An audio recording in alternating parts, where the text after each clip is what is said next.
হ্যাঁ মা, ওই তো কিছু পুরনো কাগজ আর পেপার টেপার ছিল, ওগুলোই বিক্রি করছি। জানো, এগুলো অনেকদিন ধরে পড়ে আছে বাসায়। এখন যদি আমি বিক্রি করে দিই তাহলে তো অনেকগুলো টাকা পাবো।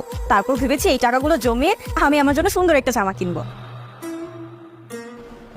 আপা, আপনার কাছে কি আর কোনো পেপার আছে? মা, আমি তোমাকে একটু পরে ফোন দিচ্ছি, একজনকে একটু টাইপ দিতে হবে। এই, আমার কাছে যদি আরো পেপার থাকতো তাহলে তো আমি দিয়েই দিতাম। দেইনি তার মানে তো আমার কাছে আর কোনো পেপার নেই। তারপর তো দেখছো আমি ফোনে কথা বলছি, তারপর কথা বলেই যাচ্ছ। আচ্ছা ঠিক আছে আপা, তাহলে সব পেপার মিলে আপনার 400 টাকা হয়েছে। কি, মাত্র 400 টাকা?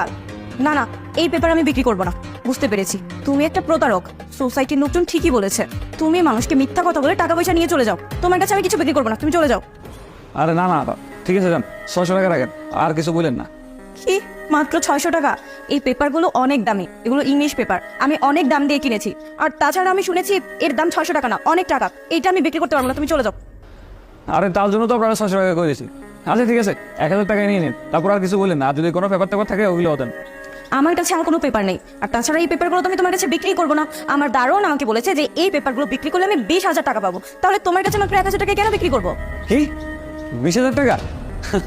কি যে কম না আপা, এই কয়েকটা কাগজের পেপার কেউ 20,000 টাকা দিব? আচ্ছা ঠিক আছে, আমি আপনার লাস্ট 5,000 টাকা দিচ্ছি। আরে বাহ, 1,000 টাকা থেকে 5,000 টাকা, তার মানে নিশ্চয়ই ঝামেলা আছে। না, আমি তোমার কাছে এই পেপারগুলো বিক্রি করতে পারবো না। আর তাছাড়া দারোয়ান যেহেতু বলেছে, ও সত্য কথাই বলেছে। আমি এই পেপারগুলো 20,000 টাকায় বিক্রি করবো, তুমি নিলে নাও, না হলে নাই। আর তাছাড়াও তুমি আমাদের বাসা থেকে এসি নিয়ে গেছিলে তাই না? মাত্র 1,000 টাকা দিয়ে এত ভালো একটা এসি নিয়ে গেছো। তারপর আমার হাজবেন্ড আমাকে অনেক বকা দিয়েছে, বলেছে এটার মধ্যে বড় বড় ম্যাগনেট ছিল, চাইলে আমি অনেক বেশি টাকা দিয়ে বিক্রি করতে পারতাম। আরে আবার কি যে কম না, ওদিন আপনাকে সেটা নিয়ে আমার যে একটা লস হয়েছে আপনি জানেন। ভিতরে তো কিছু নেই, সব কিছু পড়ে গেছে। আর ওই যে সামনে যে প্লাস্টিকে ছিল ওইটাও গলে গেছে। আচ্ছা ঠিক আছে, আমি বুঝতে পেরেছি। এবার পেপারগুলো রাখেন, আমি এগুলো বিক্রি করবো না।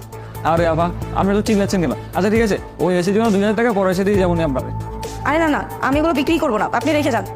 আরে আপা এমন বলতেছেন কেন? আচ্ছা ঠিক আছে, আমি আমার কাছ থেকে 7,000 টাকা নিন। না, তাও লাগবে না। আমি এই পেপারগুলো তোমার কাছে বিক্রি করবো না, তুমি যাও তো। কি ব্যাপার, চিল্লাচ্ছ কেন? পেপারগুলো এখনো বিক্রি করে নাই, আর ওর কাছে কেন পেপারগুলো দিচ্ছ তুমি? আরে আমি তো ওর কাছে পেপারগুলো বিক্রি করতেই চাচ্ছি না, কিন্তু আমার পেপারগুলো দিচ্ছেই না।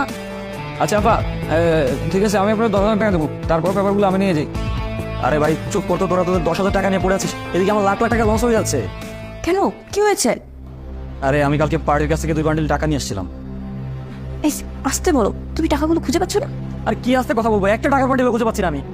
টাকাগুলো তাহলে কোথায় গেল? তুমি ঠিকঠাক মতো দেখেছো? হ্যাঁ, উধাও হয়ে গেছে। তোমার কাছে আমি টাকাগুলো দিয়েছিলাম, টাকাগুলো কোথাও পাইতেছি না, আলমারিতে নেই, ড্রয়ারে নেই। আর যার টাকা সে টাকাগুলো নিতে আসতেছে, এখন তার আমি কি কৈফিয়ত দিব? আরে আমি তো ভুলেই গেছিলাম, আমি তো পেপারের পাশে টাকাগুলো রেখেছিলাম, যে পেপারের নিচে ঢেকে রাখবো। তারপর পেপারগুলো তো বিক্রি করার জন্য চলে এসেছি, টাকাগুলো